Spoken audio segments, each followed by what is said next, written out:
Royal Rebounds TV with Calvin and Barry. Just two crazy fans of the Sacramento Kings, and they sharing their opinion. So be sure that you subscribe. It's for the fans, by the fans. Whether you chilling on the couch or wilding in the stand. For laid back conversations about the Kings, subscribe here. Staying down until we come up thinking this gon' be our year. We're here, drinking beer, talking about the Kings. Be sure you subscribe so you can hear that bell ring. Yeah. What up, Kings fans? Welcome back to Royal Rebounds, the Sacramento Kings YouTube channel for fans by fans. Unfortunately, the Kings lose tonight, 125-95 to the New Orleans Pelicans. Brandon Ingram goes for his 9th 30-point game of the season. If you're watching on YouTube, make sure to smash that like button down below. And if you would like to join the Royal family with Calvin and I, make sure you hit that subscribe button before the shot clock expires. Kings would be a pretty good team if they only had to play 2 quarters. I mean, they'd be a better team if they only had to play 2 quarters. They were still down at halftime, man. By 4. They'd be a much better team. But add one more thing to the list of inevitable things in life: death, taxes, and the Kings blowing the 3rd quarter. I saw your tweet about that. If you're listening via your favorite podcast platform, we would appreciate a 5-star rating. And if you would like to be a part of the show, you can check us out on YouTube after every single Kings game. We are live. We'll be right back with your Kings Nightcap.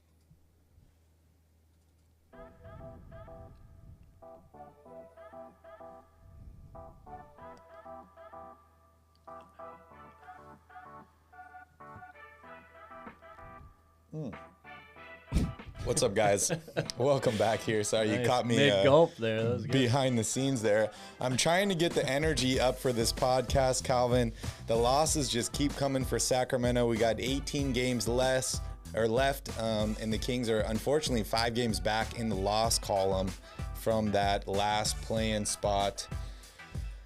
They gotta I don't win. think we have to talk about the play-in anymore. I really don't. I mean, okay, so I was feeling the same way. And as many of you probably see in the description, I wrote, this season is officially over. However, I was watching Domas's interview after the game, and he said, it's really up to us. He said, we play the Spurs tomorrow, we play the Pelicans in a week or so we can easily get this game back, but we got to start doing something now. But yeah, Kings suck. Well, I mean, he's right. It is all up to them, but what makes anyone believe that this team's going to come out for the rest of the way, these last, whatever, it's 18, 17 games? 18. And actually play defense? Like, that. Yeah. How is it going to change that much in that short amount of time? Not to mention, the schedule is brutal. I know everybody's looking at it. After this game against San Antonio, there's very few games that you are going to think the Kings actually stand a good chance of winning here, even if they play well. Yeah. So he's right that it is up to them, but I have no faith that anything is going to change between now and the end of the season. What's up to everybody in the chat? I see you guys in there. Fred, Gothan, Matthew, Mike, welcome. Jay Drew, welcome everyone. I am drinking a flat, what is this, a Modelo? Just trying to finish up the end of the keg. If you guys would like to contribute to us refilling the Royal Rebounds keg, hit us with a super chat down below. We're always happy to take donations for beer. It's funny. I wish you could see my notes for this game. I'm like, Kings are playing well. Kings are making lots of threes early. Everything's looking good. They're communicating. They're playing well. DiVincenzo is playing well. The team looks unified. And then all of a sudden, the second half, my notes are just like, F this. This sucks. 12-1 run by the Pelicans, 13-5 run. Ingram, 30 points. Yeah, and I mean, like you said, even though they played well in the first quarter, they were still down 4 and gave up 65 points. Yeah. Like, this team just they have to play really good offensively to beat bad teams, and they have to play near perfect offensive games to beat good teams, or to even have a chance to beat good teams. So if you're going to allow 60% shooting from the field on a nightly basis, you're not going to win very many games. I don't care how many points you average offensively. So the Pelicans shot 59.1% this game, and this is surprisingly the best shooting night of any team against the Kings this season. They've been very close to I thought that was 60% wild. a few times. Yeah. I think this was like a tweet by Jason Ross after the game or something like that. I'd like to see how many games they've allowed over 50% shooting from the field. Yeah, it's ridiculous. Kings fell apart in the third quarter. They shot less. I think they shot like 28% in the third quarter. They scored 61 points in the first half, and the Kings only score 34 points in the entire second half of basketball. Horrible end of this game. I was so excited. Like I said, the Kings were 5 of 7 from three-point range in the first quarter, including 3 by Harrison Barnes. And then, what did they finish the game with? 22% from three-point range, 8 of 35. So only made 8 threes through the rest of the game. And they made 5 of them in the first quarter. Three. 3 of 28 through the rest of the game, which is absolutely horrible. I also saw Sabonis get hit in the eye. And I'm like, oh, great, here we go again. Another guy getting hit in the eye.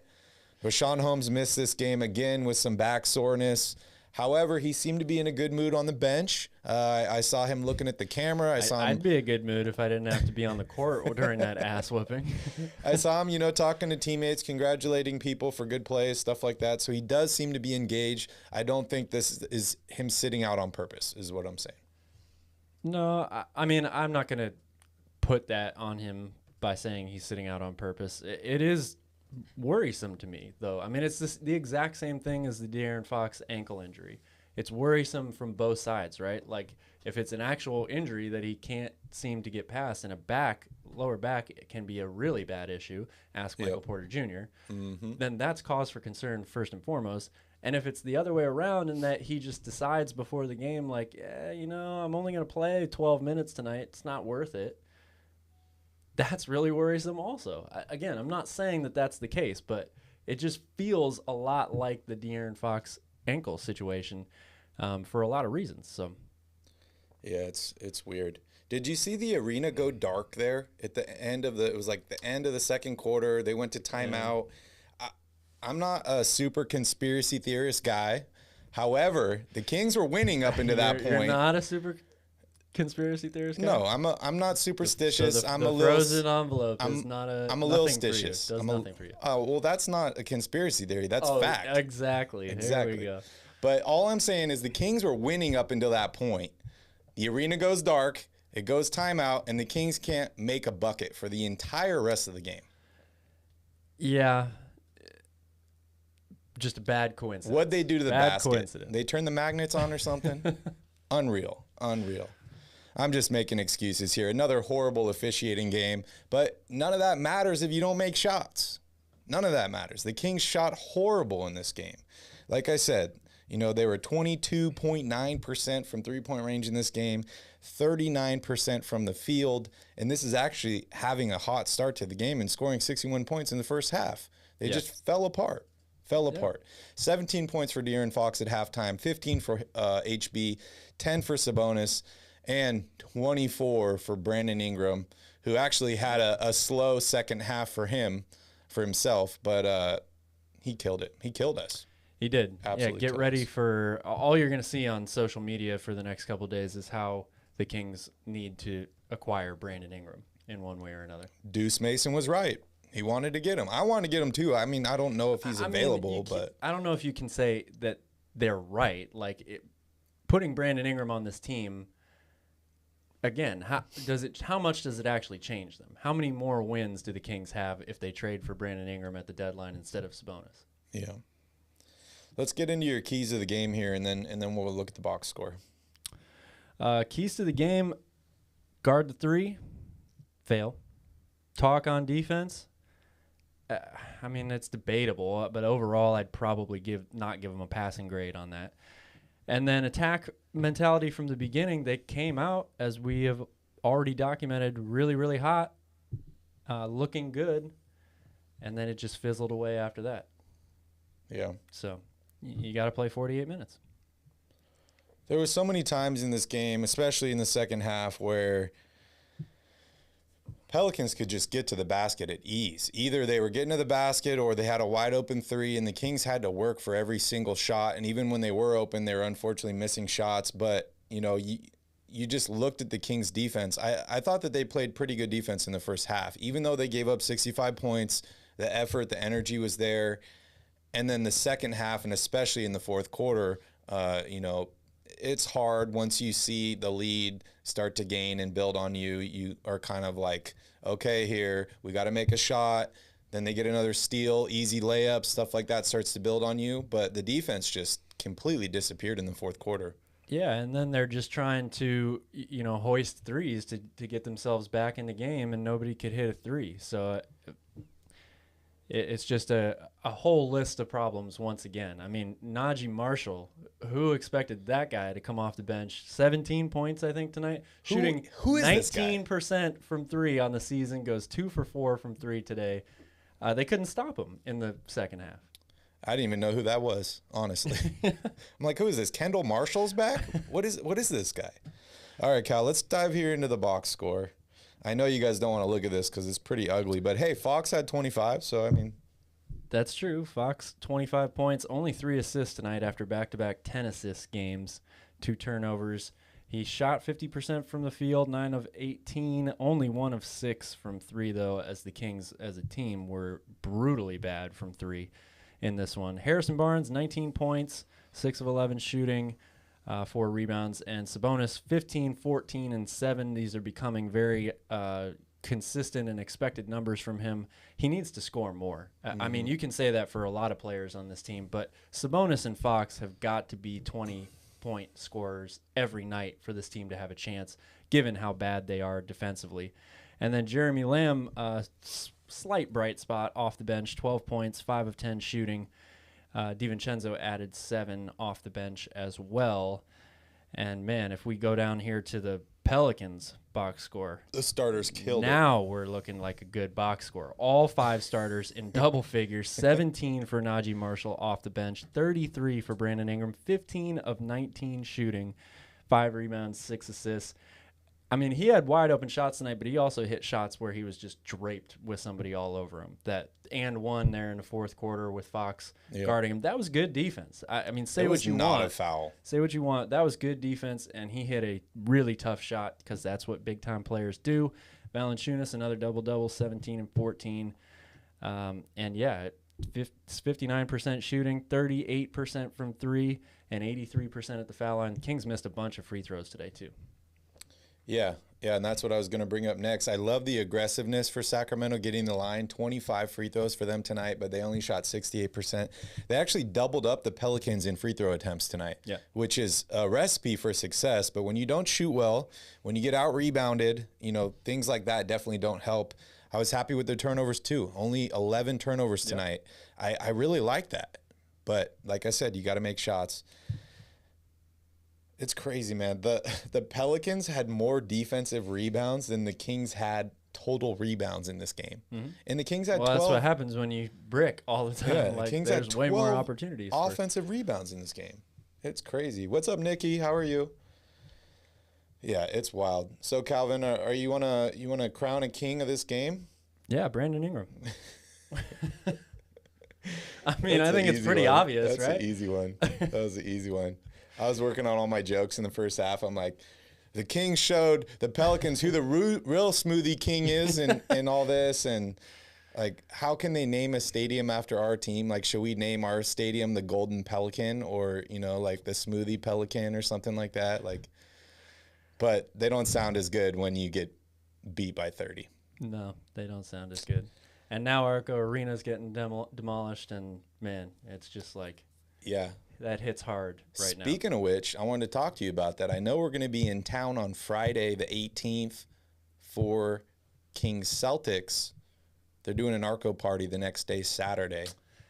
Yeah, thinking about going to that. It's right by the airport. Got to talk to my day job about that. Yeah.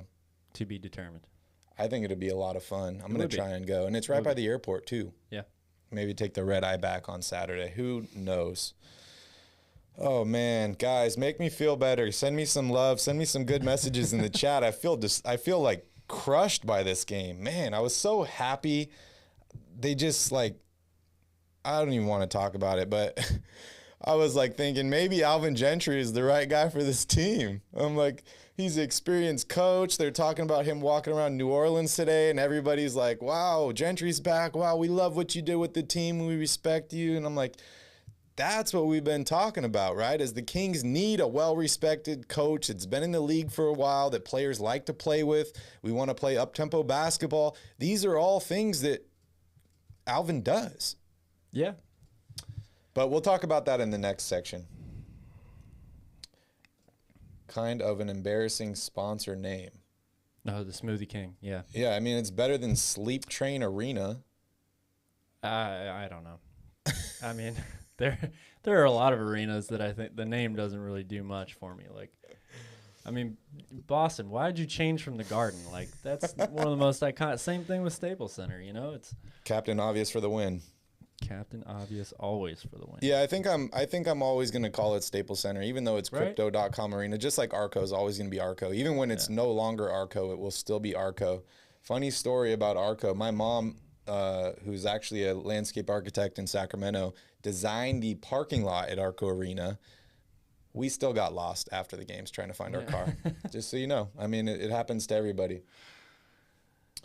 It's a lot different when you're on the ground instead of looking at it from a giant model or a tiny model, right? You know? Yeah. It's like in Zoolander where it's like, how are they going to fit in the Oh, yeah, we needed an aerial view. Anything else that stood out to you in this game, Cal? I know some people want to talk about Davion Mitchell. I thought he had a couple good plays in this game, but not many. Unfortunately, it doesn't show in the box score. Only 4 points for him, a minus 19 for the night. And it was interesting seeing Fox guard Brandon Ingram basically the whole game, because I thought he did a good job. Brandon Ingram is he's taller, and he's just shooting right over him.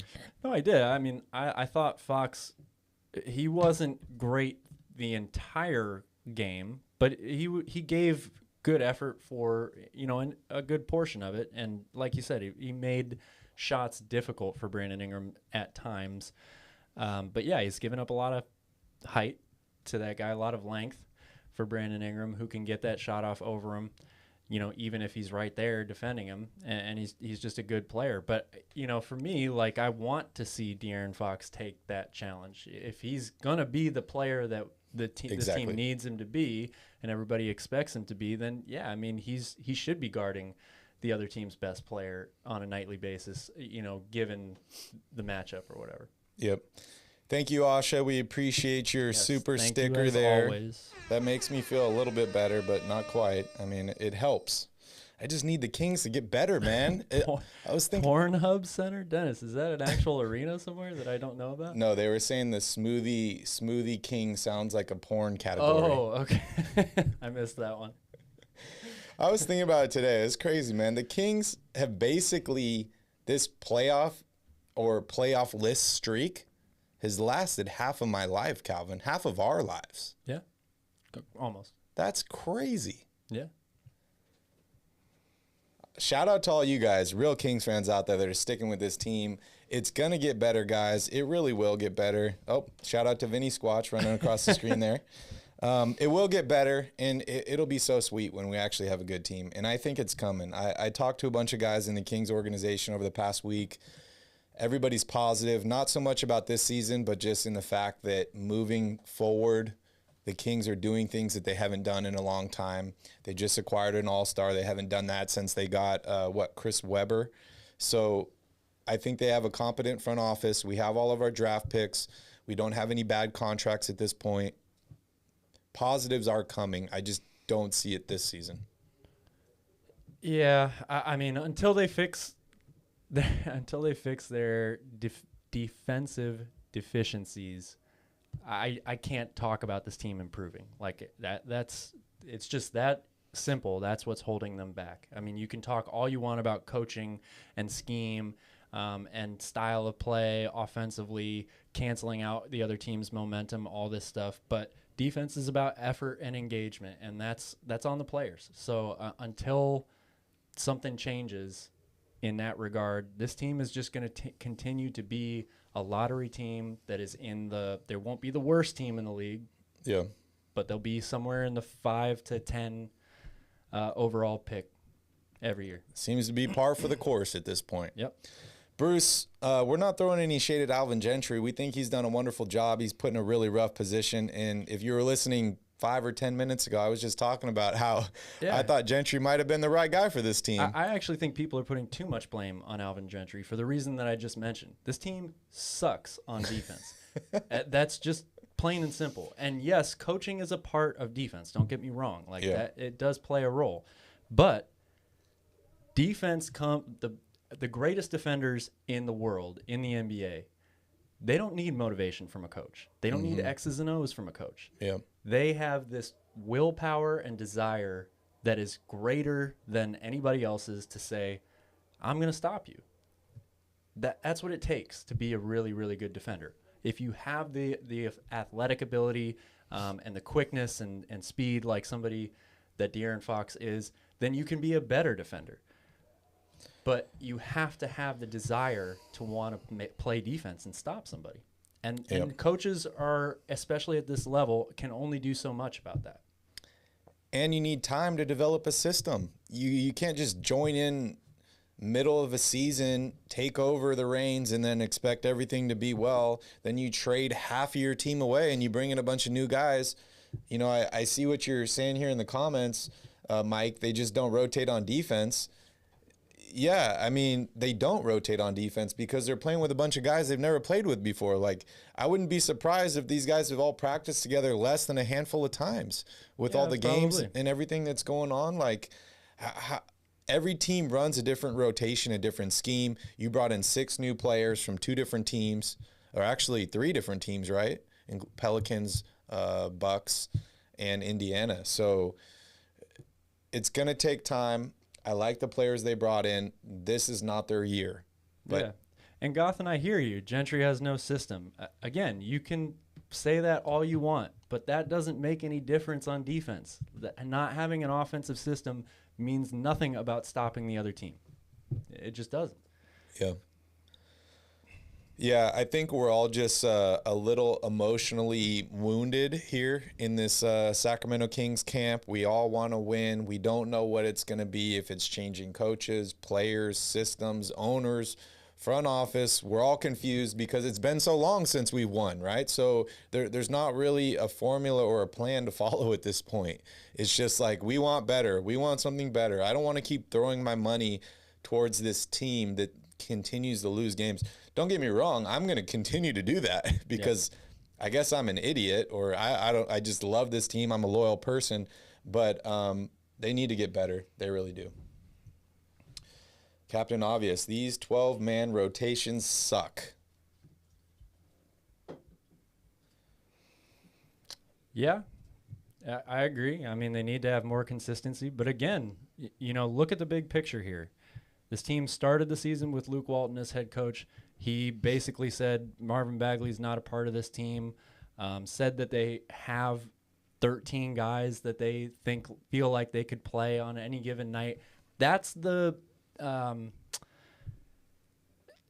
was their plan going into this season, and Alvin Gentry was a part of that coaching staff. So then he takes over. He decides to tweak the lineup a little bit because it wasn't working while Luke Walton was there. They got off to a horrible start. He makes some changes. They look a little bit better for brief periods of time. Then the trade deadline gets here, and they completely swap out a ton of players and add 6 new guys to this roster. So then you have to start all over again building your lineups. I'm not saying that he is void of all blame here in terms of Alvin Gentry, but they started the year as a mixed hodgepodge group of players, and they still are. They might have better players now than when they started the season, but they're still getting used to each other, both from a coaching standpoint and a playing standpoint. So that's the world that we live in with Sacramento. And until we get through this next off season and they have a full training camp, they get a real coach that we expect to be the coach for the future, all that stuff is going to continue. Yeah, and we'll talk about that a little bit more here in the next section. Anything else you want to talk about in this game, Calvin? How about Trey Lyles? He played out of his mind in the last game. I think a lot of people got their hopes up for what to expect from him 20 minutes tonight. I know he didn't play in the fourth quarter. Only 4 points for him. He wasn't in foul trouble. You know, look, it's exactly what I said after the Oklahoma City game. He had a great game, and give him credit. But it was a fantastic matchup for him. Yep. And he's not going to score 20 points a night. Like, he's never been that guy. Even in college, he was not that guy. So to expect that of him is just ridiculous, first of all. And you're living in an alternate reality, which maybe Kings fans would be better off if we did that. I mean, I might be cool living in the metaverse where the Kings are a good team. Maybe that'll happen one day. Who knows? I got to give another shout out to my guy HB, a.k.a. the Black Falcon. Apparently that's his nickname this season, but I'm running with it. I love it when he's aggressive, Calvin. I love it when he's taking shots. Like we've seen him this season. Maybe disappear is what we've used in the past, but maybe it's not disappear. Maybe it's allow other guys more opportunities. But I really like it when he takes it upon himself and he says, I need to get to the basket. I need to shoot this many shots. We saw it again tonight. 3 of 6 from three-point range, 6 of 11 from the field. That's basically what he does, 19 points. I thought HB had a great game tonight. Yeah, I mean, you would have liked for him to finish the game as strong as he started it. I mean, you would have liked for all the Kings players to have finished the game the way as strong as they started it. But yeah, I mean, I'm never going to complain if Harrison Barnes ends up with 19 points and 5 to 7 rebounds, and is shooting 50% or better from three and really well at the foul line. Like he did exactly what he needs to do. Yeah. The problem was Justin Holiday and Trey Lyles combined for 9 points. Mm-hmm. Whereas the starting lineup for the Pelicans, I mean, I'd have to do some quick math here, which I'm not going to do, but they blew that away, right? Like, yeah, the Pelicans, they played really well. What is that? 30 points by those two. Then they had 61, so that they had it's a lot. 94 points. Yeah, it's a lot. 94 points from the starters. That's wild. That really is. So you're still happy with Holiday starting? Well, I mean, I just don't really know what you would expect to start anybody else other than him. Like, is DiVincenzo going to score 14 a game? He hasn't really shown me that right now. Mm-hmm. Jeremy Lamb's probably been the most consistent scorer out of those new, wing or guard players that they've gotten. So you could start him, but again, I hate to just keep coming back to this. You still have to stop the other team, though. They could score 120 points every night, and they would still probably lose a handful of those games. Yeah. Because they don't stop anybody. I think it's time to put DiVincenzo in the starting lineup. And I'm not complaining about that, although that continues to feed into what everybody's saying about how the rotations and the lineups constantly changing and all that stuff. But at this point, I think you're done with I think we're done talking about the play-in tournament and the postseason. So maybe now it is time to just say, hey, it's all about next season. We got to take a inventory of what we've got and plan for the future, kind of like Monty alluded to a little bit at the trade deadline anyway. So, yeah, go ahead, start DiVincenzo. On that note, if you're a drinker and you need to break the seal, here is your chance. We're going to take a quick break, and when we come back, we're going to dive a little bit deeper into your Sacramento Kings with Around the Crown.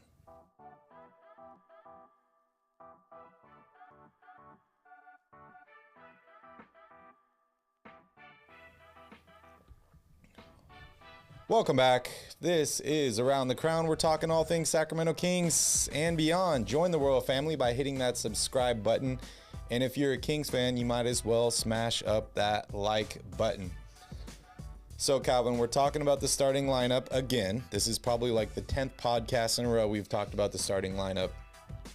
DiVincenzo's been pissing me off recently, actually, due to all these shots that he takes just early on in the shot clock. I know it's like the Curry situation, right? Where it's like you see the shot and you're like, no. But then if he makes it, you're like, oh, okay, that was a good shot. Yeah. But he's not making these shots. We saw him have a good shooting performance in the last game. Other than that, he hasn't really shot well. Had one good shooting performance. 1 of 5 tonight from three-point range. A lot of those were early in the shot clock. I'm not really happy with those shots, but I love his energy. I love his effort. I love his defense. I think he needs to start. Yeah, I mean, as I said, I certainly wouldn't be. You can't be disappointed at this point if they decide to start DiVincenzo. I'm seeing a comment. Who said it in here? Buddha. Justin Holiday is like Buddy with better defense. I think DiVincenzo has played much more like Buddy with better defense to this point. I mean, Justin Holiday, yeah, he's been up and down shooting, but he doesn't take the early shot clock shots that aren't open. He only takes, he doesn't go out of his way to force shots up. He takes them within the offense, coming off of screens and getting good looks, getting good passes. It's just a question of does he make it or not. DiVincenzo is a guy who he comes in and he's trying to be the spark plug for them offensively. He's getting shots up early and often, as we mentioned. So that to me looks more like Buddy Hield with better defense than Justin Holiday does. Yeah. I think the main thing here is the Kings are just trying to find who is going to be the starting shooting guard next to De'Aaron Fox. We all thought it was going to be Buddy Hield in the beginning, right? We're like, think about a guy that complements De'Aaron Fox the best, right? As a shooter, a guy that loves to run. That's Buddy Hield. I think Buddy Hield's run like the most out of any player in the NBA this season. He's constantly running. He's constantly moving. That didn't work out. You put in Tyrese Halliburton. When Fox played well, Tyrese didn't play well. When Tyrese played well, Fox didn't play well. It didn't quite work out. Now they're trying Holiday. Maybe next week will be DiVincenzo. The Kings need to figure out this spot. And that brings me to my next question, Calvin. Should the Kings have gone after C.J. McCollum? Well, just like I said, you can't be disappointed at this point if they start DiVincenzo over Holiday. I don't think anybody would have been disappointed if C.J. McCollum ended up on this team. I think him and Fox would have actually played really well together because CJ has a lot of experience playing alongside a point guard that's ball dominant and looks to score all the time, right? Yep. He's used to that. So, sure, like I don't think it definitely wouldn't have been a bad thing. But you're still, I mean, if you get C.J. McCollum instead of Sabonis, you still have a bunch of holes on this roster overall, right? Like, you still have more work to do. I don't know if it needs to be or. It could have been an and, because I'm looking here at the deal. C.J. McCollum, Larry Nance, Tony Snell. I call him Tony Smells.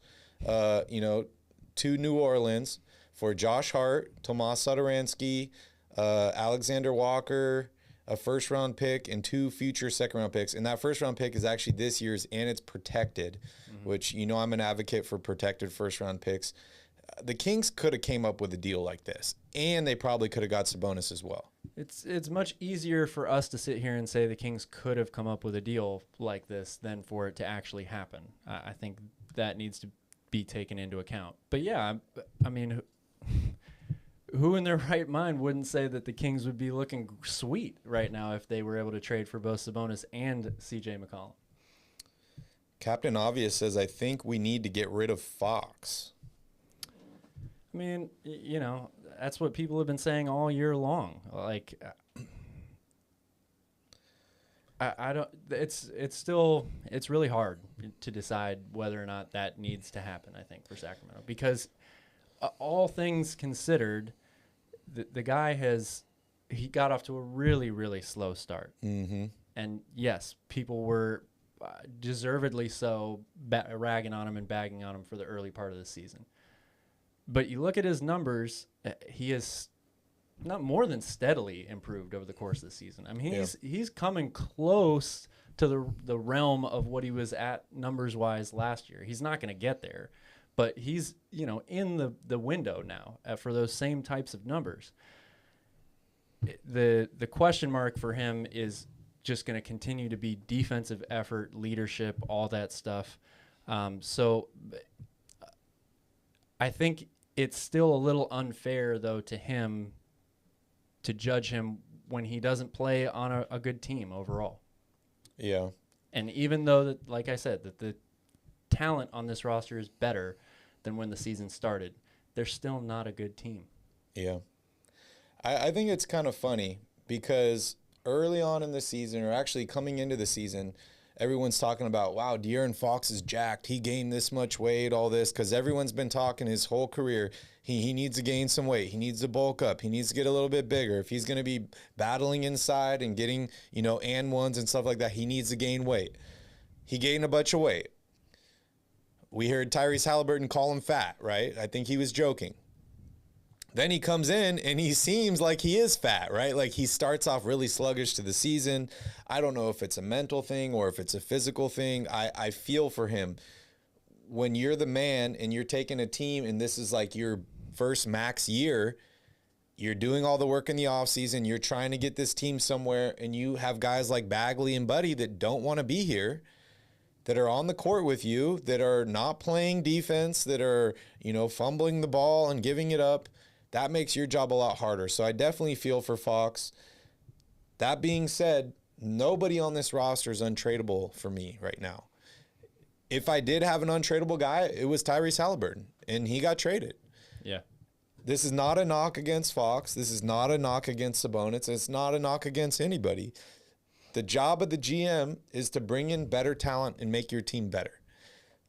I'm not trading Fox just to trade Fox. If I'm trading Fox and a pick, I need to get a surefire perennial all-star or somebody that's going to take this team to the next level. I'm not just trading anybody to trade people. And the same goes for Sabonis. The same goes for Rashawn Holmes. For any of these guys, I'm trading to upgrade. I'm not trading to step back. I think that time is past. Maybe at the trade deadline, if you're like, okay, we're going to trade a guy for future talent, future picks, we're going to rebuild the rest of the season and move on. Maybe that was your opportunity, but that ship sailed already. Yeah. I'm only trading any of these guys to help improve the roster. And that goes for Fox, anybody on this roster. Yeah, I have to agree with that absolutely. And I mean, in terms of De'Aaron Fox's development as a player, like he's gotten better as a player every year he's been in the league. We talked about him being a fringe all-star player last year. I realize this season hasn't been as consistent or quite the same. But what are his biggest deficiencies? 3-point shooting, free throw shooting. Mm-hmm. His free throw shooting's been much better this season. It's still not where you want it to be, but it's been much better this season. The 3-point shooting is not there, but he doesn't, in my opinion, he doesn't need a 3-point shot to be a really good player in this league. Yeah. And DeMar DeRozan is a perfect example of that. He should be a absolute killer in the mid-range, which he is. He needs to be a more consistent two-way player. Like he has to be one of the best, if not the best, defender on the floor night in and night out for him to really take the next step into superstardom. Yeah. And Andrew, you could trade Fox and a pick for an all-star. Sabonis is an all-star. We didn't have to trade an all-star to get him. So you are able to get all-stars without giving up all-stars. I like this. Herbert Smokin' Herb by the Curb Jones. I like that name. Fox is a beast. He just needs that outside shot. He really does. And he needs to bring it consistently. That would change everything for him if he was to be able to knock down the three consistently. Yeah. And he needs to bring it every night. I still think he's a great player in this league, even if he doesn't ever develop a 3-point shot. Yeah. If he does all those other things, becomes really good on defense every single night, continues to get better at the free throw line so that he's a consistent 80+% free throw shooter every season. If he does that and they get another player on this team, now we're talking. Yeah. And speaking of which, Herbert, I don't know if you've ever seen Phoenix Jones, but if you guys want to go down like a YouTube wormhole and waste a couple hours but have a great time doing it, check out Phoenix Jones. He's a real-life superhero in Seattle. I got on this tangent yesterday. I was talking to Skip from Sacktown Breakdown. We were talking about the new Impound comic movie that's hopefully going to be coming out if they're able to get enough funding. Next time you guys are at Gold One Center, check out Impound Comics. It's right across the way below Punch Bowl Social and a little bit towards just like the K Street bars and all that stuff. But anyways, they're trying to launch a movie, and I guess Impound was partially modeled after this guy, Phoenix Jones, who's a real-life person. He's a real-life superhero, and he fights crime in Seattle. Watch the rise and fall of Phoenix Jones on YouTube. It is absolutely incredible. Maybe we should do a show on Phoenix Jones instead of the Kings. It might be more entertaining. Andrew says, here's the facts. McNair has drafted 2 guards in a row. He didn't think Fox could get it done, and the rest of the league agrees. That's why Ty was traded for an all-star. I mean, I don't know him well enough to make that assumption. If that's the case, why didn't he trade De'Aaron Fox? Yeah. If he doesn't think De'Aaron Fox can get it done. And I don't know if you can make that assumption. You know, he said he was going to draft best available. Those were the 2 best players that he thought were available. If a forward was available that he thought was best, he would have taken a forward. Yeah, I don't know. I mean, I would love to pick Monty McNair's brain and find out exactly what he was thinking at the time that he drafted both those guys, Halliburton and Davion Mitchell. If it really was about, Fox's question marks as a franchise player, or if it was, strictly best available. Is it really that obvious, though? I mean, I don't know. Without talking to the guy, I'm not sure you can say it's that obvious. Yeah. All right, moving on here. Let's talk about coaching again. As I mentioned, Calvin, during the first quarter of this game, I was really excited. I was having an awesome time. The Kings were playing good basketball. They made some threes. De'Aaron Fox made a 3 early in the game. HB was shooting well from three-point range. They were talking great about Alvin Gentry, and I was thinking to myself, I was like, the Kings could win this game. They could win tomorrow's game. The Lakers are sucking. Portland's falling apart. The Kings actually have a chance here. No matter if they make it or not, maybe Gentry is the guy for this team. All the things I mentioned earlier.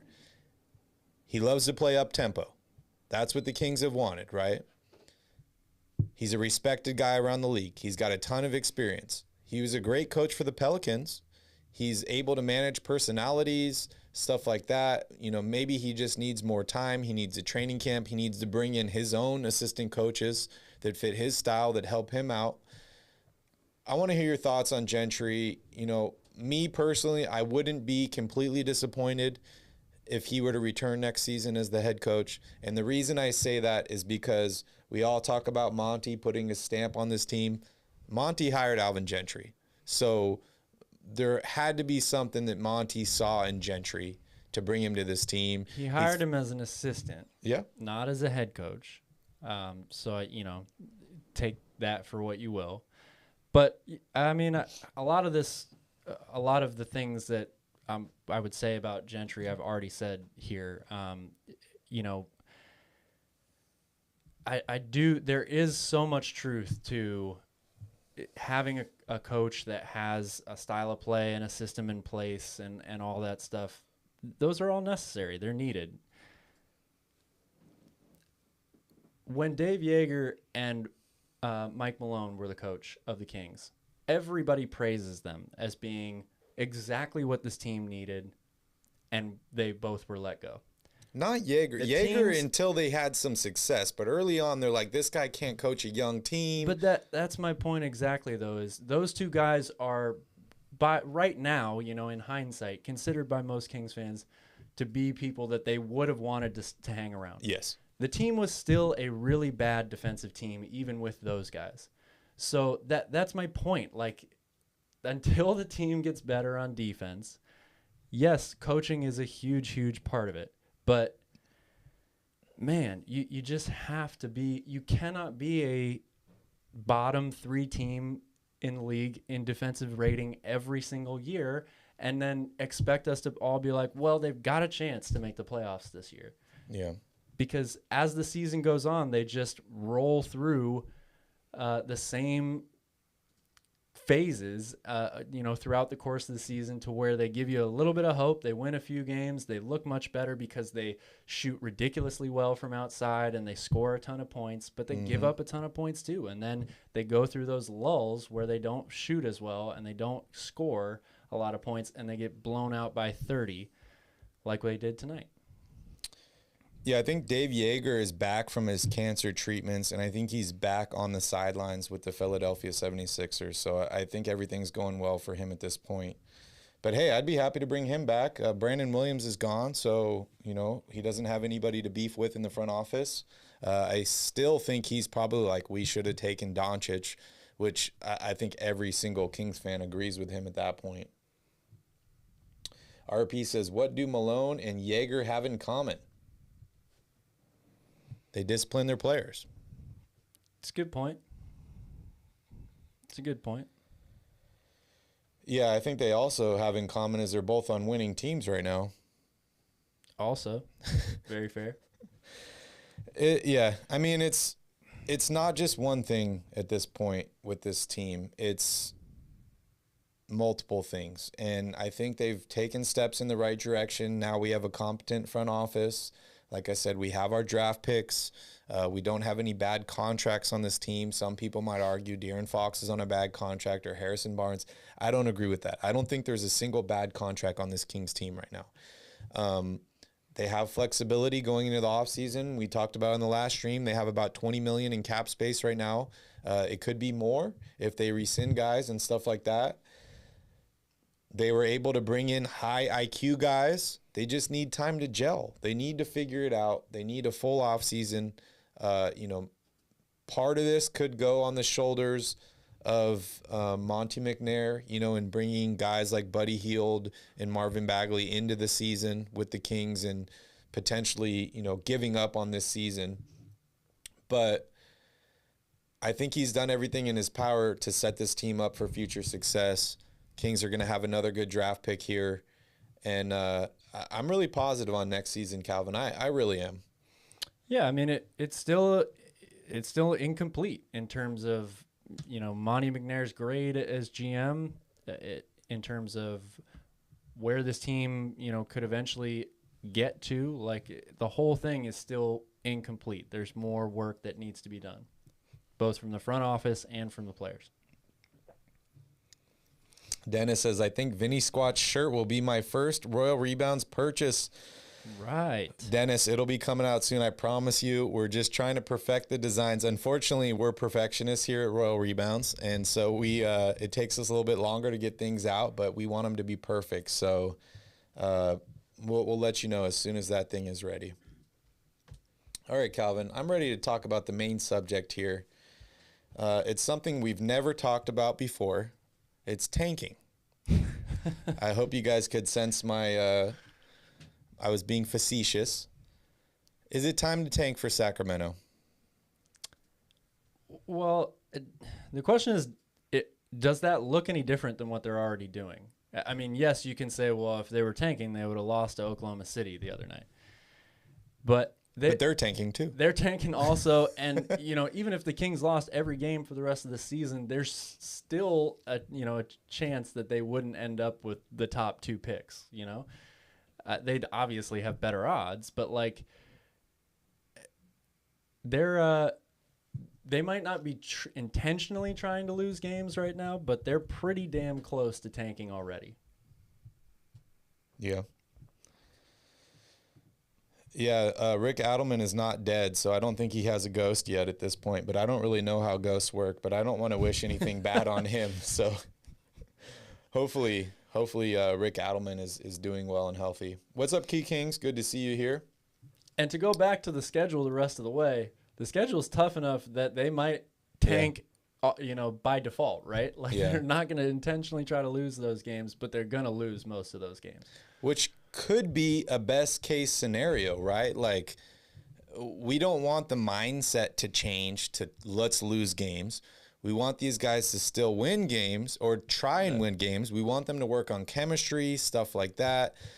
But at the same time, we want a better draft pick, and we don't want to break their spirits, right? Right. I mean, if this team really decided to tank for the final 17, 18 games, they would start sitting starters. I mean, they'd shut down Fox, they'd shut down Sabonis, things like that. That would signal officially to everyone, all right, guys, this season's over.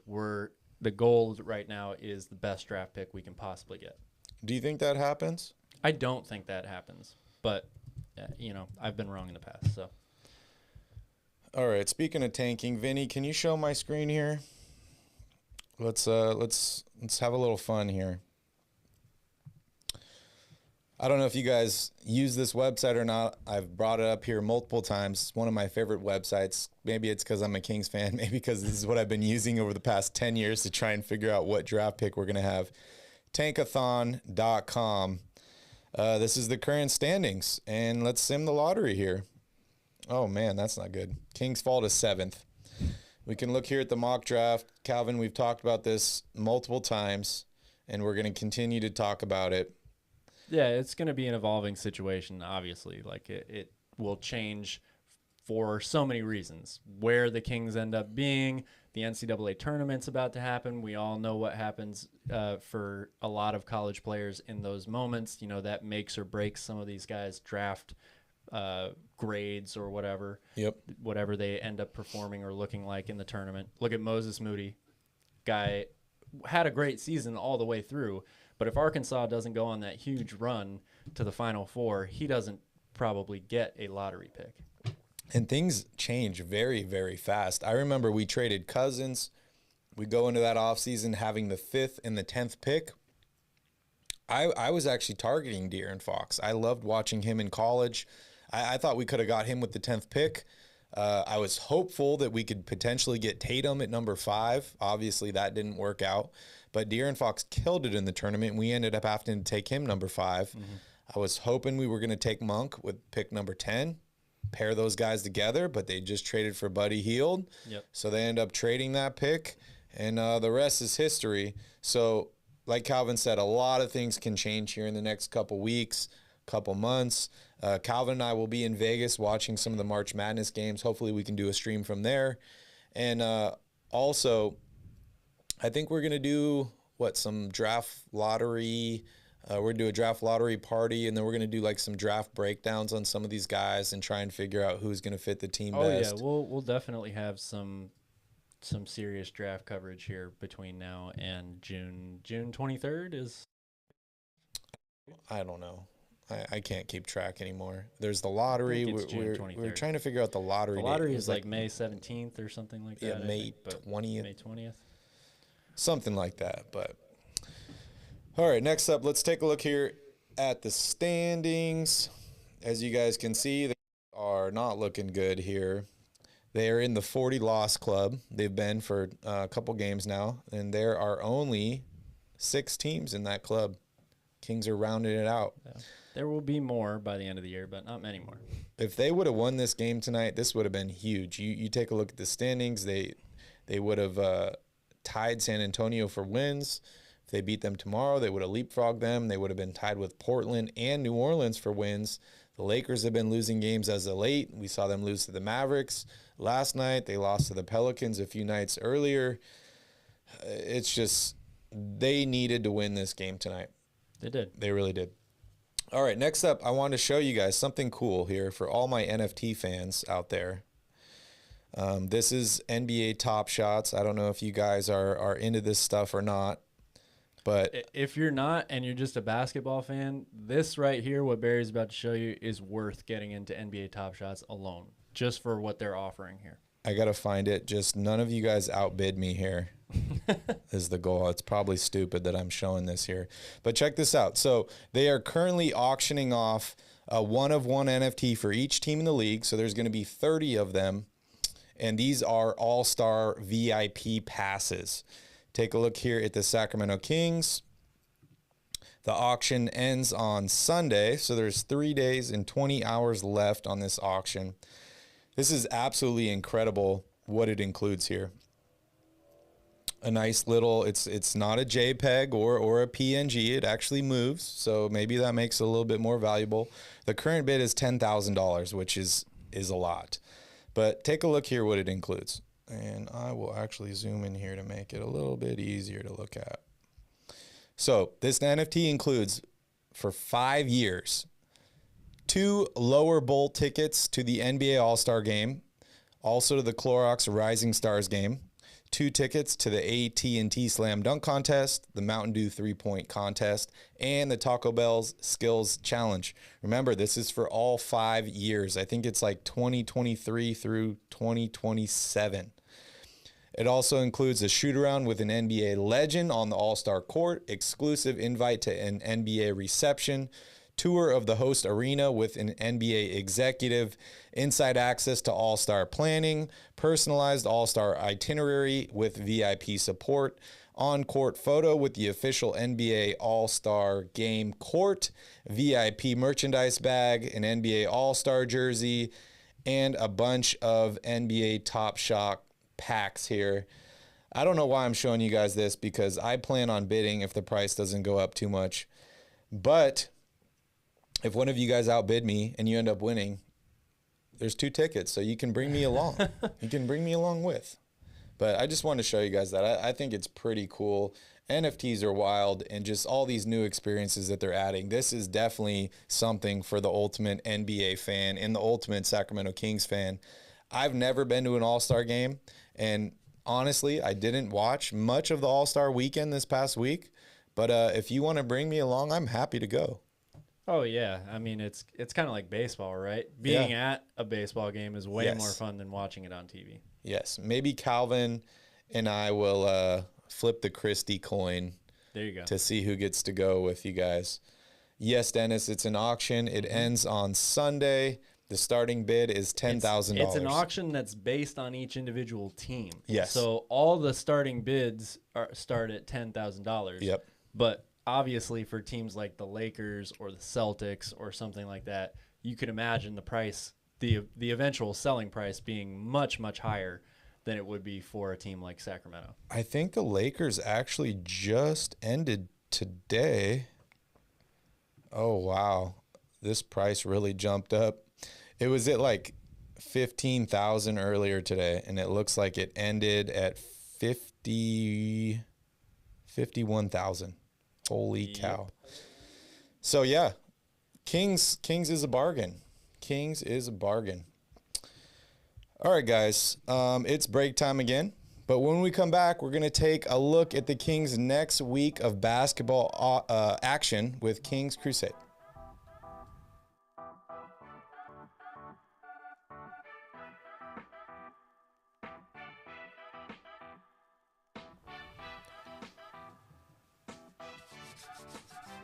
Welcome to Royal Rebounds, the Sacramento Kings YouTube channel for fans by fans. The Kings continue their losing crusade. Next up is the San Antonio Spurs. If you're a Kings fan, make sure you hit that like button down below, and please consider subscribing to the channel. Calvin and I do this for fun. We are not professionals. We are fans like you. We get paid in likes and subscriptions. And super chats. And super chats for the beer fund. All right, Calvin. So next up is the Spurs. I think this is a big game. Kings got to win it. If they lose, it's officially over. I know I said that today already, so I probably lost all credibility here. But let's go over your keys to the game. Well, I think it's over even if they win this game, just because of the rest of the schedule. Yeah, I mean, it's going to take a phenomenal sprint to the finish here for the Kings to really make some noise in the standings. I've talked about defense, ad nauseum this whole night. It's going to continue. More defense word vomit, because that's the key to the game for me. It could be as simple as that. One key, play defense. Guard the 3, talk on D, and this time my key to this Pelicans game, or one of my keys, was to get off to a good start, attack mode early. You have to look like this is a must-win game, all that stuff. Well, they did for a half, and then they failed. So now the key is find a way to play a complete 48-minute game. Oh, it's harder than it sounds, Calvin. And De'Aaron Fox, Brandon Ingram was a tough matchup. I know he didn't guard him the entire night. DeJounte Murray's having a phenomenal season. And he is a guy that has been compared to De'Aaron Fox. They have very similar skill sets. De'Aaron better show up and play really well in this matchup. He can't let DeJounte Murray go for a 30-point triple-double. Shout out to Shane here for being an asshole in the chat. Thanks, Shane. Sorry.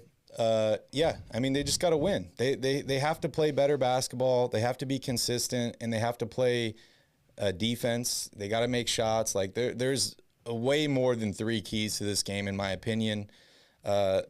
But like you said earlier, are they winning games at this point or are they losing games? We don't really know. So I don't see wins just because of the fact that I think that they're done through the rest of the season. I think that this is a lost season at this point. Maybe not lost in the fact that we were able to acquire an all-star, we were able to get rid of Buddy, stuff like that are positives that I like to take from the season. But for me, I'm not measuring success through the rest of the season in wins and losses. I'm measuring it in, are these guys playing together? Are they healthy? Are they communicating? Are they making strides in the right direction? That for me is a win through the rest of the season. So I think I try and stay positive. It's really hard, especially watching this team continuously for so long. We all want them to win. We want them to make it back to the playoffs. But it's really an uphill battle at this point. I think they're better off going for the draft pick. But I just need to see some chemistry. Yeah, we need to see a lot of things, right? Yeah. We need to see a lot of things. But I need to see some momentum going into the offseason. Like we talk about teams that the Kings are supposed to model themselves after, right? Like you look at the Suns. You look at, some of these teams that have turned it around in one season. The Suns went on an 8-0 run in the bubble. They won all 8 games. Mm-hmm. They missed the playoffs. Yeah. But it built chemistry, and it gave them something to build on the next season. Yes, they brought in one of the best point guards of all time in Chris Paul, but they were able to have something to build off of. Oh, yeah. I think if you asked anybody on that team, they wouldn't say that 8-0 run in the bubble is the reason that they were a good team next year, but having that experience and confidence level being high going into the offseason, of course, it definitely helped. Yeah. Yeah, it's really rough, man. It's a rough one. So San Antonio on Thursday. We got Dallas on Saturday. We get to see our buddy Luka Doncic light it up again. Monday against New York. Then Wednesday against Denver. Next Saturday against Utah. Then Calvin and I are heading to Vegas. So we will be streaming from Vegas for the Chicago game, also for the Milwaukee game. And then on the 18th, we will be in Sacramento for the Kings-Celtics game. Hopefully you guys can all come join us. We're still trying to figure out what exactly we will be doing after the game, but we'd love to have a beer for you, or with you guys, maybe at halftime, maybe before the game, maybe after the game, stuff like that. Mm-hmm. And then we're going to try our hardest to go to the Farewell Arco on Saturday the 19th as well. Thank you guys so much for watching. Fred, have a wonderful evening. Dennis, thank you guys. Everybody that's watching, thank you guys so much. We really appreciate all your support. We will catch you guys all on let's see, what day? What did I say here? Thursday. Tomorrow. Oh, yeah, we got a back-to-back. All right, we'll catch you guys all tomorrow after the Spurs game. Have a wonderful evening. In the meantime, go Kings.